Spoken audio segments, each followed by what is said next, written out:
We have been fishing with Taro Murata for some time now, and I keep telling him I want to catch a monster, huge fish. I want that amazing Instagram photo. So today he's taking me out and we're going to catch a monster. Tell us how we're doing it.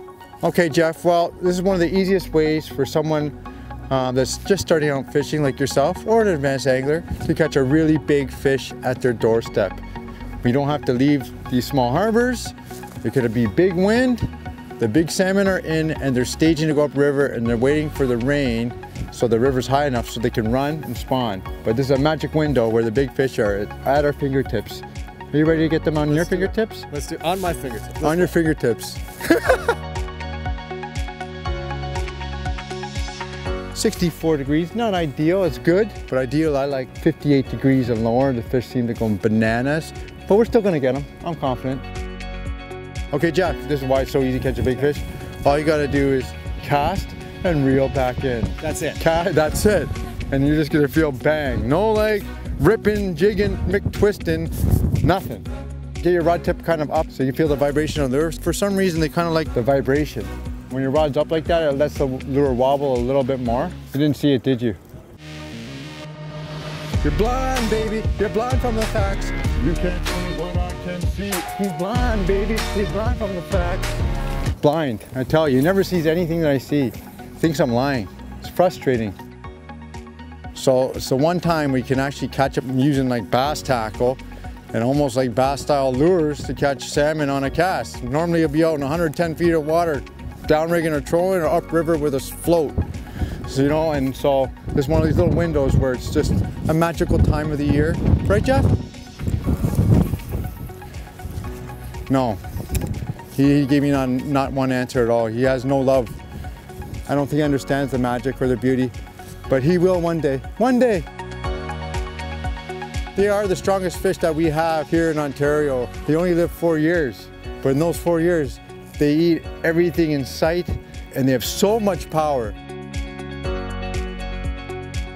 Typically, when you're fishing like this, sun going down and sun coming up is a really good time to do it. So if you're working all day and you still want to fish, great time, you know, after work, come out, take some casts, catch some fish. Oh, there we go. One jumped. Good news, they're still here. You got him! You got him, Jeff! Unbelievable, he's got him! Reel. Don't get it easy, let him run. Reel a little bit. Okay, get your hand here, higher on the rod. Okay. Get it in here, there you go. Now you have some control, you see? Keep your rod loaded in front of you, not behind you. There you go. I gave him the crappy lure on purpose because I wanted his lure, and there you go. Hopefully he doesn't go underneath these boats. But that's the nice thing about having get him in a boat as opposed to shore, is the fact that we can kind of chase him down with a trolling motor. From shore, sometimes I remember they just run underneath the boats and pilings and you can't get them. They just break you off and break your heart. This is your biggest freshwater fish. Oh, watch the engine. Yep, don't get underneath that engine. That's good, keep it clean. Good job, Jeff. He's dancing, he's dancing. Jeff, I think you're actually excited for once. Does he just give up eventually? No, he may not. This is a Canadian mud shark, also known as the Chinook salmon in muddy harbors. Oh, he's barely hooked. He's barely hooked. Take it easy. Don't muscle him on the short line.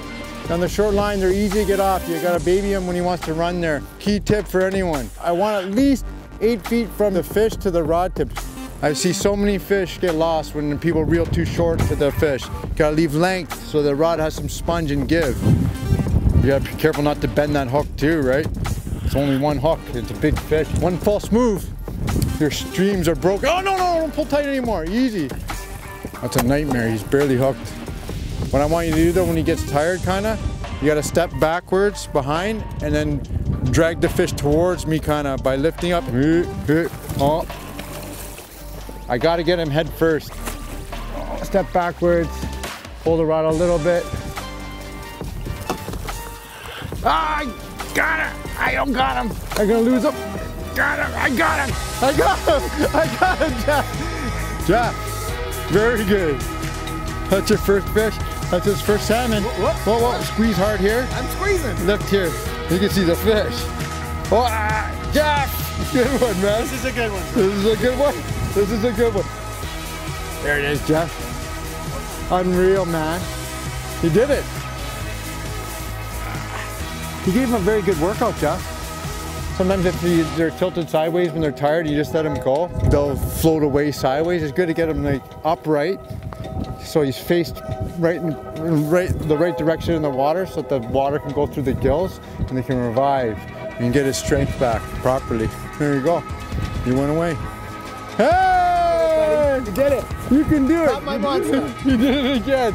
So when you're fishing for these big fish in these harbors, the one thing you want to think about, one key concept with selecting a lure is just think noisy or bright.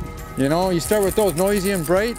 Man, they love that. Something about this time of year when they're staging, annoying lures really make them angry and they snap at it. Right, Jefferson? Does this noise remind you of anyone? Or does this color remind you of anyone? Noisy and bright. I like to think of myself as noisy and bright and annoying. Does it make you strike me? So yeah, noisy and bright really provokes a bite. You know, remember that. Noisy and bright provokes a bite. You know, and it could be any type of bill. I'm using bass style lures, jointed, kind of pike style lures, walleye banana shaped lures. You got to kind of play around and just cast and reel it back in. It's so easy.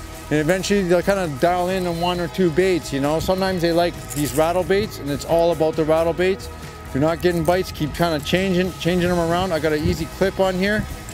And just unclip it, put another lure on, clip it, put another lure on, and sooner or later you find one or two that's really magical. So play around, but you know, a whole assortment of noisy and bright, can't go wrong.